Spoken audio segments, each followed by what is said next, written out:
Hello everyone and welcome to a wonderful game from round 2 of this year's FIDE Chess Olympiad. It is a match Uruguay versus Ukraine, and on board 2 we have Andres Rodriguez Vila versus Vasyl Ivanchuk. And for those of you who have been following the channel for quite some time now, know that whenever Vasyl plays a good game, whether it's a win or a loss, I will most definitely show this one. And this one, if it's not interesting, I don't know what it is.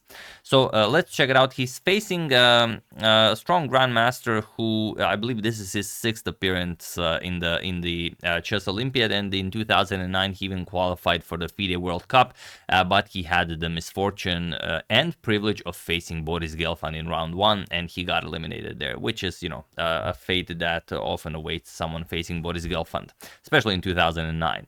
But yeah, definitely a strong opponent. Let's see how this one went, and it features the Adams variation of the Sicilian, the Adams attack. I played it from time to time. I now switched to rook to g1 in my blitz and bullet endeavors, but it's really complicated. You have to want to sacrifice, you have to love to sacrifice, and you have to really know the ins and outs in order to play this. And I'm only going to show you a couple of lines that did not happen in the game because they're just it's like going on a carnival ride. So let's dive straight into it. Andres with white opens with pawn to e4. We already said it's going to be at the Sicilian defense. c5, knight f3, d6. We have pawn to sorry, what? Knight f3. Wow. d6. We have d4, c captures, knight captures, and knight to f6. Serves me right for actually moving the pieces instead of clicking on the keyboard. Knight to c3 and pawn to a6. We have the Najdorf variation of the Sicilian, and as I often say, you can play any move here. The top move is bishop to g5. The 11th most popular is rook to g1. But here we have pawn to h3, a very popular Adams attack. We have pawn to e6. Sometimes people just counter it with pawn to h5 because they don't want to face pawn to g4, but this is just inviting pawn to g4, pawn to g5, and the knight will be remaneuvered to e5 or c5 depending on what white plays. So okay, pawn to g4, knight f to d7, and bishop to e3. We have pawn to b5, Vasyl strikes on the queen side, and queen to d2, preparing castle's queen side. And there are a couple of games where bishop to e7 was played, but Vasyl plays bishop to b7, and it is now as of move 9 that we have a completely new game. So okay, pawn to a3, stopping pawn to b4. We have knight to b6, preparing to bring the knight over to c4. Another standard idea in the Najdorf, you will attack the queen and the dark square bishop, and white will have to give up the light square bishop. So castle's queen side, knight 8 to d7, and now king to b1. Always a nice prophylactic idea. Rook to c1, and now bishop to g5, attacking the queen and also sidestepping a double attack on the queen and the bishop. We have queen to c7 and pawn to f4. Okay, nothing weird happening here. Both players playing very quickly, spending only a few minutes because it's although this is a completely new position, you know, you kind of know the ins and outs of this if you play it. We have pawn to h5. And now g captures on h5, rook captures, and pawn to h4, so stopping the rook from going anywhere, and you can easily attack it with bishop to e2, queen to e2 if needed. We have knight to c4, and now bishop captures on c4. You could also maybe move the queen, but moving the queen might run into some very nasty ideas, like if you play queen e2, knight captures on b2, and already you're in big trouble. So it definitely makes sense to remove the knight from the board. Bishop captures. We have pawn captures. No, not pawn captures. Obviously, queen captures was played, and now rook to h3. You know that that knight on c3 is always in trouble when you play against the Sicilian, so it makes sense to add a defender along the third rank. And now the question is whether or not to play b4.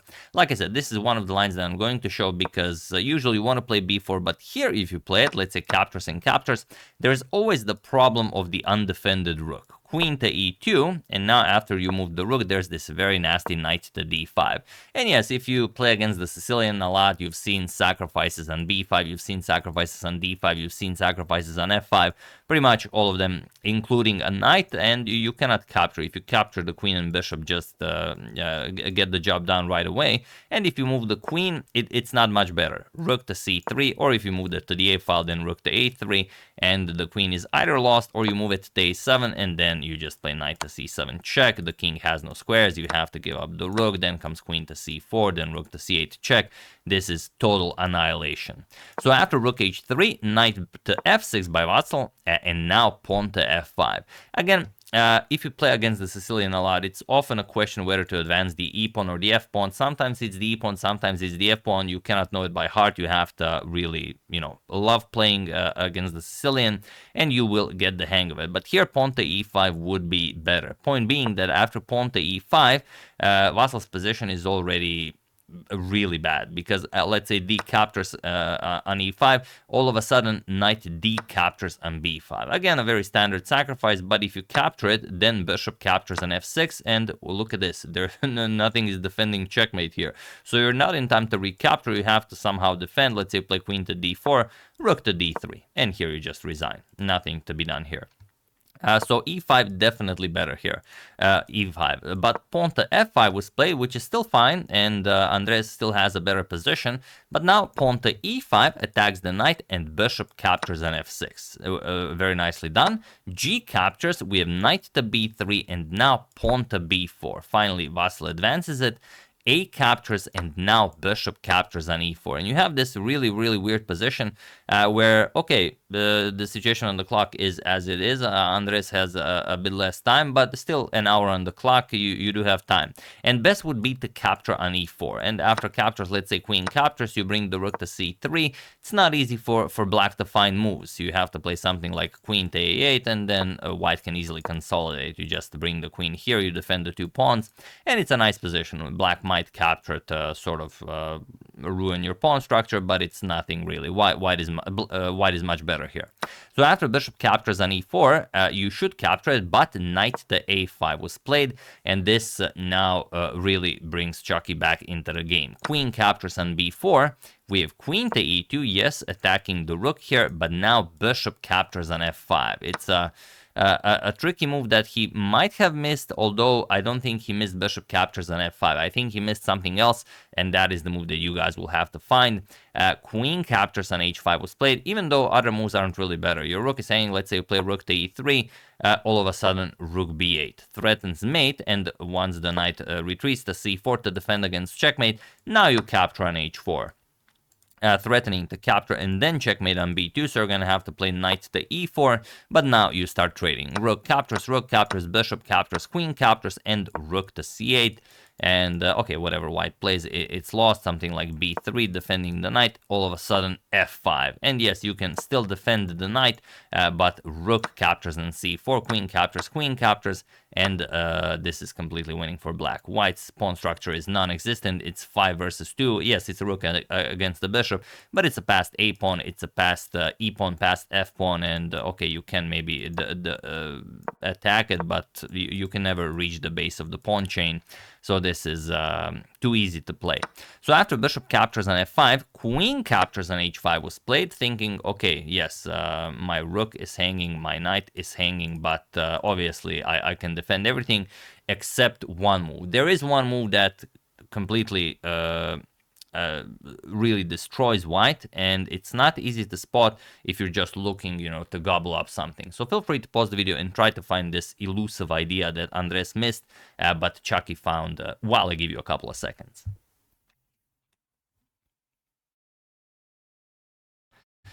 So for those of you who were able to do it, congratulations on not being greedy, and for those of you who just want to enjoy the show, it is bishop to g4. This is what Vasyl played, and now look at this. The knight is hanging, the rook is hanging, the knight is hanging, the rook is hanging, the other rook is hanging, the queen is hanging, and also the b pawn is pinned, so also rook captures on c3 might be an idea if the rook from h3 moves. What can you even play here? Whatever you play doesn't really work, and the best of all is that it completely locks the queen out of the game. You cannot remain on the 5th rank. This is covered. You cannot go down the board. You can only go up the board. So queen to h8 was played, okay, pinning the bishop, but now bishop captures on h3, which is much better than if you just captured on h3 right away. I will show you in case you guys, don't believe me, but if instead of bishop g4 you just capture the rook right away, look at this, knight d5 attacks the queen, queen captures on a5, and now knight captures on f6, and you're not losing this, but you're not winning it either. For example, king e7, knight to d5 check, and now if you don't want to allow the queen captures, you can either go back and then allow another check, or you go to e6, but then you run into knight f4 check, and you cannot capture because the queen on a5 is undefended. And now after king moves, you'll capture on h3, win back your material, and now it's just a draw. So that's the problem. So that's why bishop to g4 is key here. We have queen to h8, and now bishop captures on h3. We have knight to b3, as the knight on a5 is also hanging, but now bishop back to e6, threatening to just start capturing pieces here. Queen captures on f6, and now even pawn to a5, preparing pawn a4, pawn a3, and of course checkmating the white king. We have knight to a2, attacking the queen, queen to e4, now putting pressure on that c2 pawn, and okay, you can maybe still hold on with knight to a1, but look at those knights, those are very, very sad knights. So instead, knight to c3 was played, saying you cannot capture on b3, even though the c pawn is pinned because your queen is hanging. But that's just it. You just remove the attacker of the queen, and then you're free to capture on b3. So rook captures on c3, b captures, and bishop captures on b3. Now threatening queen captures on c2, followed by queen to a2 checkmate. We have queen to f2, defending the c2 pawn, but now, okay, any move wins here, really. For Vasyl, you can simply play a4 or any other move, but Vasyl plays the strongest move recommended by the engine, queen to a4. He sacrifices the bishop on b3, and he was in this position on move 32 that Andres Rodriguez Vila resigned the game, as there is nothing more to be done here. Checkmate is being threatened. Only way to defend is to capture the bishop, but that does not make your day any better. Queen captures on b3, and now you have to defend the rook, so king to c1, and now the bishop that's really just been sitting there for the entire game is the key attacker. Bishop to h6 check, rook to d2, queen captures with check, attacking the rook, king to d1, and you don't have to look for checkmate or anything, you just trade everything and go into winning king and pawn endgame. Where it's 4 pawns versus 1, and you can win this any way you like. Of course, the black king is well within the square of the pawn, so you don't even have to worry about it. King f8, and you can stop the pawn easily.